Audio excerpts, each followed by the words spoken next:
The standard academic understanding of the Pentateuch, which you mentioned, is the so-called documentary hypothesis, that in fact we're actually seeing at least four separate, distinct authors, JEPD. Now, I know this has come under some criticism and there have been some refinements of it, but nevertheless, the fundamentals still seem to be intact in Old Testament studies. The idea that Moses is definitely not the author of Genesis or Pentateuch at all, the first 5 books of Moses, I mean, that he didn't actually write them. And indeed, nowhere in the book does it claim that he did write them. And so the point I'm getting at here is not just to mention that the authorship question is quite interesting, that Moses didn't write any of this anyway, it would seem, according to most scholars today, but that the second creation account is written by someone other than the first creation account.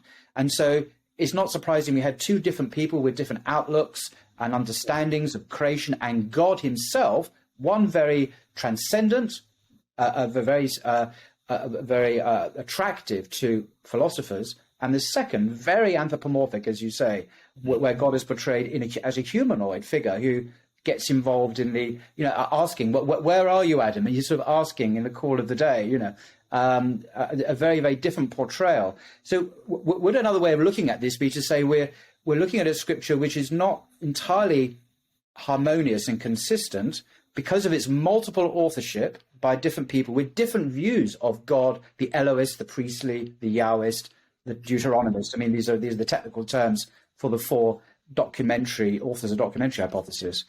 Would you be comfortable? I have a nice discussion in the book about the sources behind Genesis 1 to 11 in terms of both source criticism and form criticism.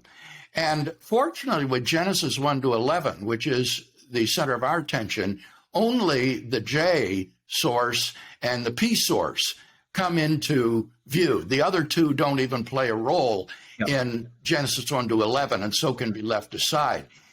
And there's no reason or argument or evidence that these are, in fact, written documents rather than oral traditions, which were then collected and put into the final form by the Pentateuchal author.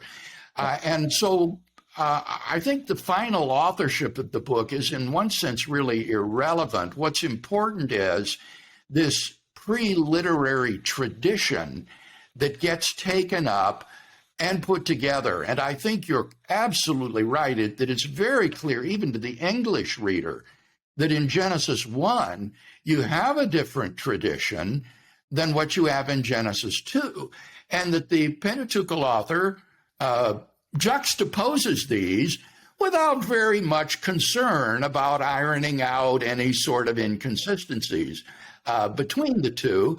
And I think, again, that is characteristic of myth.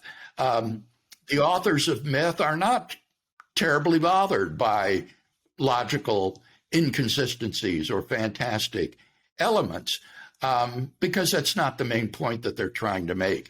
The only thing I would add here, though, Paul, is I would follow the commentator Klaus Westermann in saying that what we have in Genesis 2 is not a second creation account. Genesis 2 contains nothing about the creation of the heavens, the sun and the moon and the stars. Rather, it's a story about the origin of humanity. And as such, it resembles other ancient Near Eastern Mesopotamian myths about humanity and how it came to be. So I think in Genesis 1, you do have a creation story. And then in Genesis 2, the focus radically narrows down to the earth, and you have a story about the origin of humanity.